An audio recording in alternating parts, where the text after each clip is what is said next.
കഴിഞ്ഞ ദിവസമാണ് ആലപ്പുഴ ജില്ലയിൽ നടന്ന വലിയൊരു സംഭവം. ബന്ധുവായ വൃദ്ധനെ 13കാരി കൊല ചെയ്യുന്നു. അന്വേഷണ ഉദ്യോഗസ്ഥന്മാർ കൊല ചെയ്ത 13കാരിയുമായി സംസാരിക്കുന്നു. കൊല ചെയ്യാനുണ്ടായ കാരണമെന്താണ് എന്നായിരുന്നു അവരുടെ ചോദ്യം.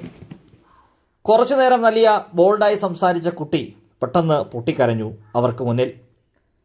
അവൾ പറഞ്ഞ കാരണം ഇതായിരുന്നു: എൻ്റെ അമ്മയുടെ സ്നേഹം അറിഞ്ഞിട്ടില്ല, അച്ഛൻ്റെ സ്നേഹം അറിഞ്ഞിട്ടില്ല, ഞാൻ ഒറ്റപ്പെട്ടു പോയി സാർ. എനിക്ക് ഇത്തിരിയെങ്കിലും ആശ്വാസം എൻ്റെ കൂട്ടുകാരായിരുന്നു. ആ കൂട്ടുകാരോടൊപ്പം പോകാൻ ഈ മനുഷ്യൻ സമ്മതിക്കുന്നില്ല, തടസ്സമായി നിന്നു, എന്നെ ഉപദ്രവിക്കാൻ തുടങ്ങി.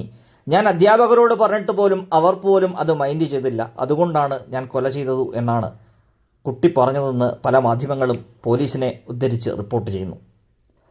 പക്ഷേ ആ കുട്ടി പറഞ്ഞത് ഞാൻ സ്നേഹം അനുഭവിച്ചിട്ടില്ല എന്നുള്ളതാണ്. പക്ഷേ ഇത് 13കാരിയുടെ മാത്രമല്ല, നമ്മുടെ നാട്ടിലെ പലയിടത്തും നമ്മുടെ കുടുംബങ്ങളിൽ പോലും ഇന്ന് ഒറ്റപ്പെടലുകൾ ഉണ്ടായിക്കൊണ്ടിരിക്കുന്നു.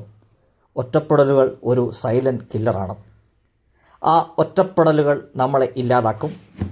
അതുകൊണ്ട് ഒറ്റപ്പെട്ട പലരുടെയും കഥ പറയുന്ന ഒന്നാണ് മധുരം ഈ ജീവിതം.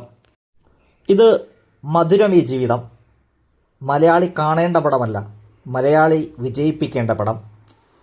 കാരണം 1.5 പതിറ്റാണ്ടിന് ശേഷം ഇറങ്ങിയ മലയാളത്തിലെ ഏറ്റവും മികച്ച ചിത്രമെന്ന് പറയാം കുടുംബചിത്രം. ഇന്ന് വലിയ സന്ദേശങ്ങൾ നൽകുന്ന പടങ്ങൾ ഇല്ലാതാകുമ്പോൾ ഇത്തരം പടങ്ങളെ വിജയിപ്പിക്കേണ്ടത് നമ്മളുടെ കടമയാണ്, കാലഘട്ടത്തിൻ്റെ ആവശ്യമാണ്.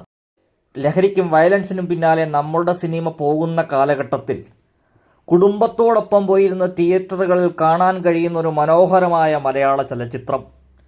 ഇന്നത്തെ സിനിമാ സാഹചര്യങ്ങളിൽ ഇത്തരം ഒരു ചിത്രം എടുക്കാൻ തയ്യാറായ അണിയറ പ്രവർത്തകരോടും നിർമ്മാതാവിനോടുമൊക്കെ ഉള്ള കടപ്പാട് വളരെ വലുതാണ്. എത്രമാത്രം വിജയത്തിലേക്ക് എത്തുമെന്ന് പ്രതീക്ഷിച്ച ഒരു സിനിമ പക്ഷേ മലയാളി കുടുംബ പ്രേക്ഷകർ ഏറ്റെടുത്തതോടുകൂടി രണ്ടാമത്തെ ആഴ്ചയും പിന്നിടുകയാണ്. ഈ ഓണക്കാലത്ത് ഈ മനോഹരമായ ചിത്രം കണ്ട് നമ്മുടെ കുടുംബങ്ങൾക്ക് നൽകാൻ കഴിയുന്ന ഏറ്റവും വലിയ മധുര സമ്മാനമായി ഇത് മാറുമെന്ന കാര്യത്തിൽ യാതൊരു സംശയവും വേണ്ട. ഒറ്റപ്പെടലുകളുടെ കഥ പറയുന്ന സമകാലിക സാമൂഹിക പശ്ചാത്തലത്തിലോട് ചേർന്ന ഈ ചിത്രത്തിൽ ഒരു ഭാഗത്തു പോലും ലഹരി ഉപയോഗിക്കുന്നത് കാണിക്കുന്നില്ല എന്നുള്ളത് വളരെ വലിയ പ്രത്യേകതയാണ്, വളരെ വലിയ സന്ദേശമാണ് നൽകുന്നത്.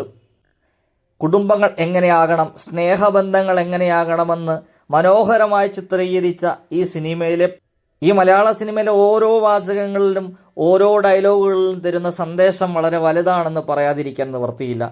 എന്തുതന്നെയായാലും നിങ്ങളുടെ 24 മണിക്കൂർ ജീവിതത്തിനിടയിൽ 2 മണിക്കൂർ കുടുംബവുമായി പോയി കണ്ട് ഈ സിനിമ കണ്ട ആ 2 മണിക്കൂർ ഒരിക്കലും നിങ്ങളുടെ ജീവിതത്തിൽ വേസ്റ്റ് ആകില്ല എന്ന് പറഞ്ഞുകൊണ്ട് ഈ മലയാള ചിത്രത്തെ നമുക്ക് മലയാളികൾക്ക് ഒന്നടങ്കം ഏറ്റെടുക്കാം എന്ന് പറഞ്ഞുകൊണ്ട് നിർത്തുന്നു. നന്ദി, നമസ്കാരം.